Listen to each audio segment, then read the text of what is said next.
ಜಮ್ಮು ಕಾಶ್ಮೀರದ ಹಲವೆಡೆ ಪಾಕಿಸ್ತಾನ ಶೆಲ್ ದಾಳಿಯನ್ನ ನಡೆಸಿದೆ.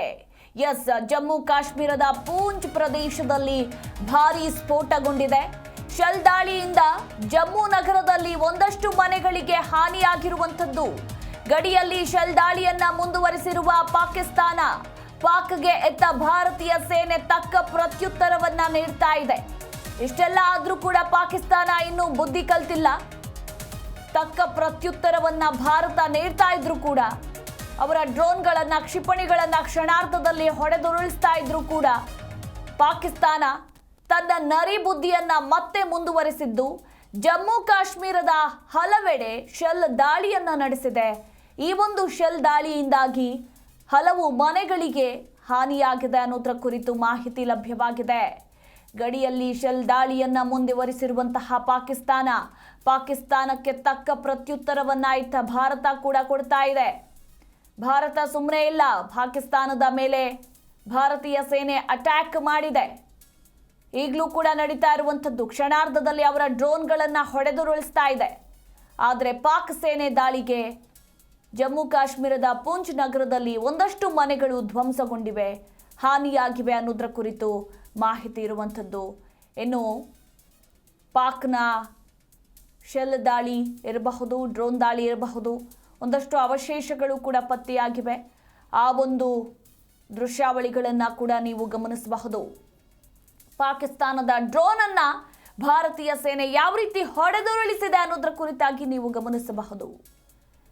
ಇತ್ತ ಜಮ್ಮು ಕಾಶ್ಮೀರದ ಹಲವೆಡೆ ಸರಣಿ ಸ್ಫೋಟ ಕೂಡ ಆಗಿದೆ. ನಾನ್ ಸ್ಟಾಪ್ ಕವರೇಜ್ ಅನ್ನ ನಿಮ್ಮ ಜೀ ಕನ್ನಡ ನ್ಯೂಸ್ ಕೊಡ್ತಾ ಇದೆ ನಿರಂತರವಾಗಿ. ಭಾರತ ಮಧ್ಯರಾತ್ರಿಯಿಂದ ಕಾರ್ಯಾಚರಣೆಯನ್ನ ನಡೆಸ್ತಾ ಇದೆ. ಸದ್ಯಕ್ಕೆ ಪೂಂಚ್ ಪ್ರದೇಶದಲ್ಲಿ ಸ್ಫೋಟದ ಶಬ್ದಗಳು ಕೇಳಿ ಬಂದಿದ್ದು, ಆ ಒಂದು ಪ್ರದೇಶದಲ್ಲಿ ಹಲವು ಮನೆಗಳಿಗೆ ಹಾನಿಯಾಗಿದೆ. ಇನ್ನು ಇತ್ತ ಬೆಳಗ್ಗೆ 10 ಗಂಟೆಗೆ ವಿದೇಶಾಂಗ ಸಚಿವಾಲಯದಿಂದ ಸುದ್ದಿಗೋಷ್ಠಿ ಕೂಡ ನಡೆಯಲಿದ್ದು, ಸುದ್ದಿಗೋಷ್ಠಿಯಲ್ಲಿ ಒಂದಷ್ಟು ಮಹತ್ವದ ವಿಚಾರವನ್ನ ಬಹಿರಂಗಪಡಿಸುವ ಸಾಧ್ಯತೆ ಇದೆ. ಆಪರೇಷನ್ ಸಿಂಧೂರ್ ಬಗ್ಗೆ ಮಾಹಿತಿಯನ್ನ ನೀಡಲಿದ್ದಾರೆ ಸೇನಾಧಿಕಾರಿಗಳು, ಭಾರತೀಯ ಸೇನಾಧಿಕಾರಿಗಳು. ಭಾರತದಿಂದ ಮಧ್ಯರಾತ್ರಿಯಿಂದ ಕಾರ್ಯಾಚರಣೆ ಶುರುವಾಗಿದ್ದು, ಪಾಕಿಸ್ತಾನ 2ನೇ ದಿನವೂ ಕೂಡ ಭಾರತದ ನಾಗರಿಕರನ್ನ ಗುರಿಯಾಗಿಸಿಕೊಂಡು ದಾಳಿಯನ್ನ ಮಾಡುತ್ತೆ. ಆ ದಾಳಿಗೆ ಭಾರತ ಯಾವ ರೀತಿ ಪ್ರತ್ಯುತ್ತರವನ್ನ ಕೊಟ್ಟಿದೆ ಅನ್ನೋದರ ಕುರಿತು ನೀವು ಗಮನಿಸಬಹುದು. ನೋಡಿ, ಡ್ರೋನ್ನ ಅವಶೇಷಗಳು ಇವು. ನೀವೇನು ದೃಶ್ಯಾವಳಿಗಳಲ್ಲಿ ನೋಡ್ತಾ ಇದ್ದೀರಾ. ಕ್ಷಣಾರ್ಧದಲ್ಲಿ ಭಾರತೀಯ ಸೇನೆ ಎಲ್ಲವನ್ನೂ ಕೂಡ ಹೊಡೆದುರುಳಿಸ್ತಾ ಇದೆ.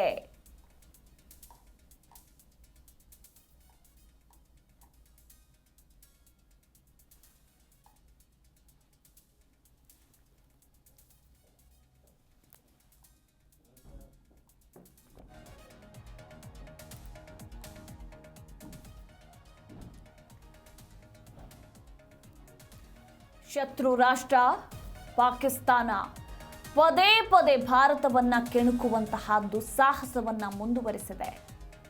ಕಳೆದ ರಾತ್ರಿ ಕೂಡ ಗುಳ್ಳೇನರಿ ಪಾಕಿಸ್ತಾನ ಭಾರತದ 3 ರಾಜ್ಯಗಳನ್ನ ಟಾರ್ಗೆಟ್ ಮಾಡಿ ಡ್ರೋನ್ಗಳನ್ನ ಹಾರಿಸಿದೆ.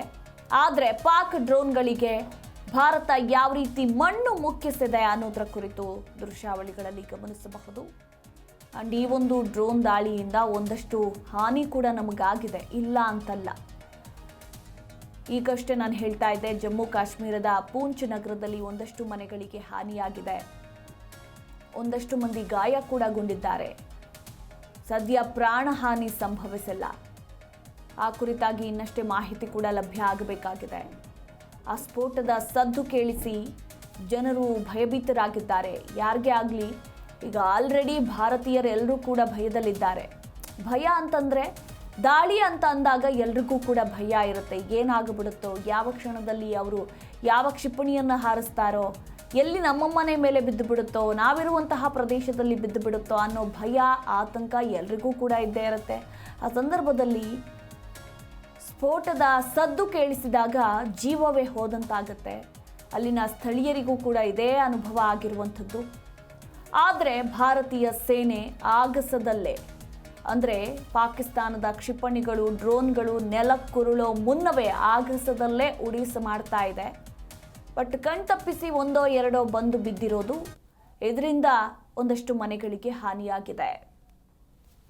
जैसे ही उठा सामने देखा कि सर आ रहा है सर, मैंने घर वालों को बताया सर इधर है कुछ है.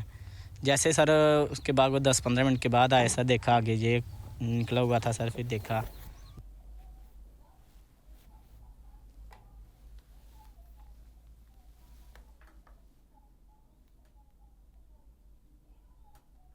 तो खड्डा यहाँ पे। हाँ सर. अभी ये छर्रे से किसी को लगी तो नहीं? No sir. आ जाओ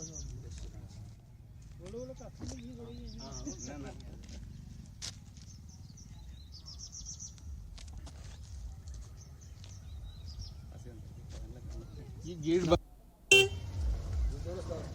हेलो, आपका नाम क्या है? सर सूर्य शर्मा. सूरज जी,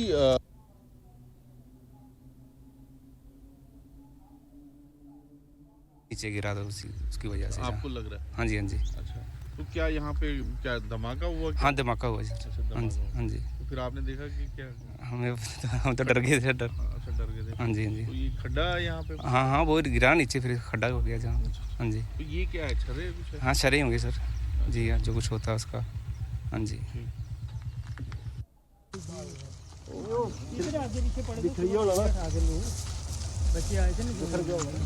अरे बच्चे भी उठा 4-5 दिन इधर का आते ज्यादा अंदर का ਜਿਹੜੇ ਦੋ ਉਹ ਮੇਰੇ ਕੋ ਗੈਲ ਸਾਈਡ ਹੋਣ.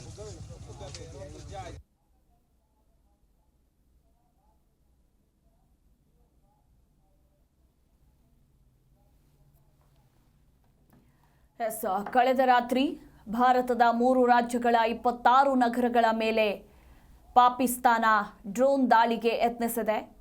ನಾಗರಿಕರು ಹಾಗೆ ನಮ್ಮ ಸೇನಾ ನೆಲೆಗಳನ್ನು ಗುರಿಯಾಗಿಸಿಕೊಂಡು ಪಾಕ್ ನಡೆಸಿದ ಡ್ರೋನ್ ದಾಳಿಗೆ ಭಾರತ ತಕ್ಕ ಉತ್ತರವನ್ನು ಕೊಟ್ಟಿದೆ. ಪಾಕಿಸ್ತಾನ ಹಾರಿಸಿದಂತಹ 100ಕ್ಕೂ ಹೆಚ್ಚು ಡ್ರೋನ್ಗಳನ್ನು ಏರ್ ಡಿಫೆನ್ಸ್ ಸಿಸ್ಟಮ್ ಮೂಲಕ ಹೊಡೆದುರುಳಿಸಲಾಗಿದೆ. ರಾಜಸ್ಥಾನದಲ್ಲಿ 10 ಡ್ರೋನ್ಗಳು, ಜೈಸಲ್ಮೇರ್ನಲ್ಲಿ 9, ಶ್ರೀನಗರದಲ್ಲಿ 15, ಗುಜರಾತ್ನಲ್ಲೂ ಕೂಡ 10ಕ್ಕೂ ಹೆಚ್ಚು ಡ್ರೋನ್ಗಳನ್ನು ಧ್ವಂಸಗೊಳಿಸಲಾಗಿದೆ.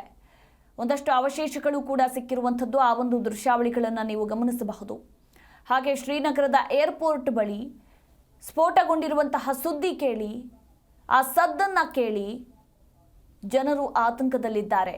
ಸದ್ಯಕ್ಕೆ ಭಾರತ ಪಾಕಿಸ್ತಾನ ನಡುವೆ ಉದ್ವಿಗ್ನದ ಪರಿಸ್ಥಿತಿ ಇದ್ದು, ಸರ್ಕಾರ ಒಂದು ಪ್ರಮುಖ ನಿರ್ಧಾರವನ್ನು ತೆಗೆದುಕೊಂಡಿದೆ. ಅಂದರೆ ಮೇ 15ರವರೆಗೆ ದೇಶಾದ್ಯಂತ 32 ವಿಮಾನ ನಿಲ್ದಾಣಗಳಲ್ಲಿ ಕಾರ್ಯಾಚರಣೆಯನ್ನು ಸ್ಥಗಿತಗೊಳಿಸೋದಕ್ಕೆ ಆದೇಶಿಸಿದೆ. ಪಾಕಿಸ್ತಾನ ನಡೆಸ್ತಾ ಇರುವಂತಹ ಕ್ಷಿಪಣಿ ಹಾಗೆ ಡ್ರೋನ್ ದಾಳಿಯನ್ನು ಗಮನದಲ್ಲಿಟ್ಟುಕೊಂಡು ಈ ಒಂದು ನಿರ್ಧಾರವನ್ನು ತೆಗೆದುಕೊಳ್ಳಲಾಗಿರುವಂಥದ್ದು. ಈ ಹಿಂದೆ ಮೇ 10ರವರೆಗೆ ವಿಮಾನ ನಿಲ್ದಾಣಗಳಲ್ಲಿ ಕಾರ್ಯಾಚರಣೆ ಸ್ಥಗಿತಗೊಳಿಸೋ ಬಗ್ಗೆ ಘೋಷಣೆ ಮಾಡಲಾಗಿತ್ತು. ಆದರೆ ಇದೀಗ ಪರಿಸ್ಥಿತಿ ಬಿಗಡಾಯಿಸಿರೋ ಕಾರಣ ಮೇ 15ರವರೆಗೆ ವಿಸ್ತರಣೆ ಮಾಡಲಾಗಿದೆ ಅನ್ನೋದರ ಕುರಿತು ಈಗಷ್ಟೇ ಸಿಗ್ತಾ ಇರುವಂತಹ ಮಾಹಿತಿ. ಹಾಗಿದ್ರೆ ಯಾವೆಲ್ಲ ವಿಮಾನ ನಿಲ್ದಾಣಗಳು ಬಂದಾಗಲಿವೆ? ಚಂಡೀಗಢ, ಶ್ರೀನಗರ, ಅಮೃತ್ಸರ್, ಲೂಧಿಯಾನ, ಭುಂತರ್, ಕಿಶನ್ಗಢ್, ಪಟಿಯಾಲ, ಶಿಮ್ಲಾ, ಜೈಸಲ್ಮೇರ್, ಪಠಾಣ್ಕೋಟ್ ಹಾಗೆ ಲೇಹ್, ಪೋರ್ಬಂದರ್ ಸೇರಿದಂತೆ 32 ವಿಮಾನ ನಿಲ್ದಾಣಗಳನ್ನು ಮೇ 15ರವರೆಗೆ ಮುಚ್ಚಲಾಗುತ್ತೆ. ಈ ಎಲ್ಲ ವಿಮಾನ ನಿಲ್ದಾಣಗಳು